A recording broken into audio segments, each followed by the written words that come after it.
قرآن مجید کې الله رب العزت د آدم علیه السلام او د شیطان دواړو واقعیا په مختلفو ځایونو کې ذکر کړی دی. الله رب العزت دواړو ته احکامات جاری کړي وو.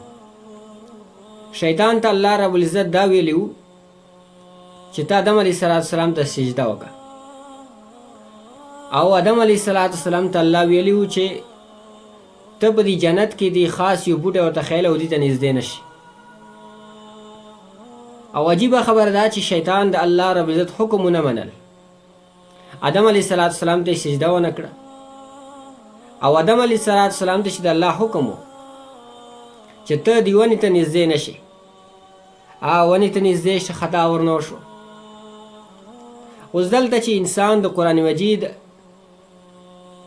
د آیتونو ته چې په هغې کې د آدم علیه السلام او د شیطان ذکر دی، ده ته وګوري او یا د علماو تحقیق وګورئ چې هغو کوم وجهات بیان کړي دي چې خطا دواړو نه شوی دی.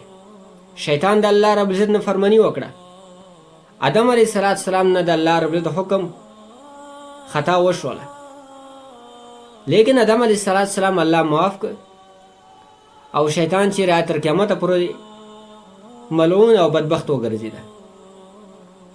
د ده څه وجه وه؟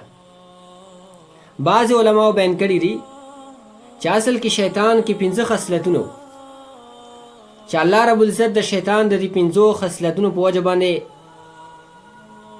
ملعون وګرځول، او د ده مقابل کې آدم علیه السلام کې 5 خصلتونه وو.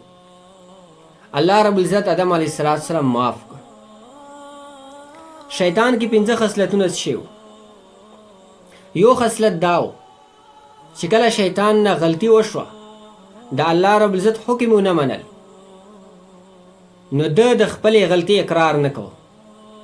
الله رب العزت تو فرمایلو ما منعک،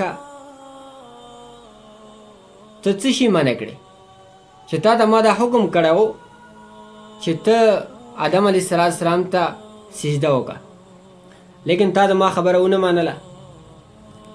نو د اقرار نه کول د خپلې غلطۍ دې لور هغې دپاره دلایل ذکر کول. دویمه خطا او خصلت د آدم علیه د شیطان دا و چې کله ده نه غلطي وشوه، غلطي نه بعد ده ته په کار دا و چې دی په دې خپلې غلطۍ باندې خیمن شوی وی، لیکن دی هېڅ خیمنتیا نه ظاهروله. دی سوچ هم نه کول چې ما نه غلطي شوې دی او دا ښه کار ما نه دی کړی، لکه نن سبا مسلمانان ګناهونه کوي، لیکن چې ضمیر یې ملامت کوي نه چې ته څه شی کوې. او دریم دا چې کله ده نه ګناه وشوله، د الله حکم ونه منل، نو په کار دا چې دی خپل ضمیر خپل نفس په دې باندې ملامت کړی چې د الله حکم دې ونه منل. لیکن شیطان کې دا کار هم نه و، په دې خبرې باندې هم څه خیمانه نه و، څه ملامتي یې په خپل ځان باندې نه پکول چې ما نه ګناه شوی دی، پروا هم نه وه.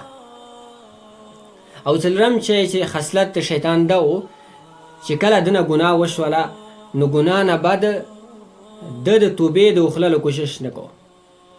دی الله رب العزت نه خپلې سرکشۍ دپاره مهلت غوښته، لکه نن سبا چې مسلمانان بار بار ګناهونه کوي، توبې طرف ته یې بلکل توجه هم نه وي. دارنګې شیطان چې کله ګناه وکړه، د الله حکم یې مات کړ، ده ته توبې کول پکار و، د توبه نه کوله. دی الله ته ویل چې ته ما ته لږ وخت راکړه تر قیامته پورې، چې دا خلک نور هم ګمراه کړو. او پنځم شی د شیطان خصلت دا و چې دا د الله رب العزت رحم نه، د الله رب العزت مهرباني نه چې دی نه امیده و.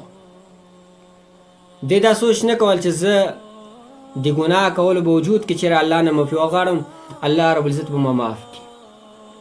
بس دی ویل چې الله هسې مو ورټلې، اوس هم سرکشۍ ته لاس واچوه.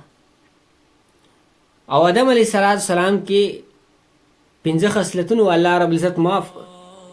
اول خصلت دا و چې د خپل ګناه اقرار یې وکړ.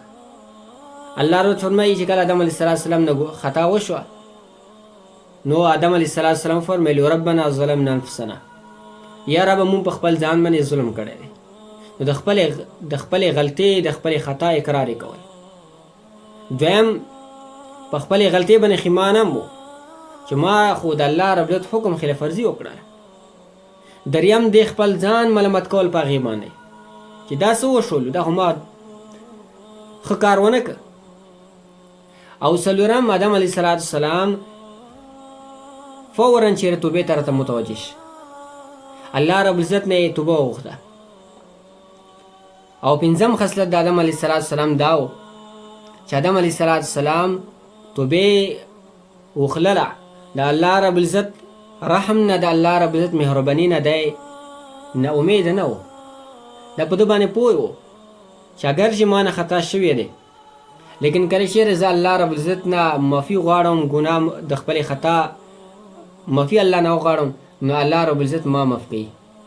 د دې وجې نه کله چې آدم علیه السلام الله رب العزت وفرمایي ربنا ظلمنا انفسنا وان لم تغفر لنا وترحمنا لنكونن من الخاسرین، یا رب مونږ خپل ځان باندې ظلم کړی دی، که چېرې ته مونږ معاف نه کړې او په مونږ باندې رحم ونه کړې نو مونږ به ظالمانو نه وګرځو. نو دا پنځه خصلتونه د شیطان و چې الله رب العزت ملعون وګرځول، او پنځه خصلتونه د آدم علیه السلام و چې الله رب العزت نیکبخت وګرځول.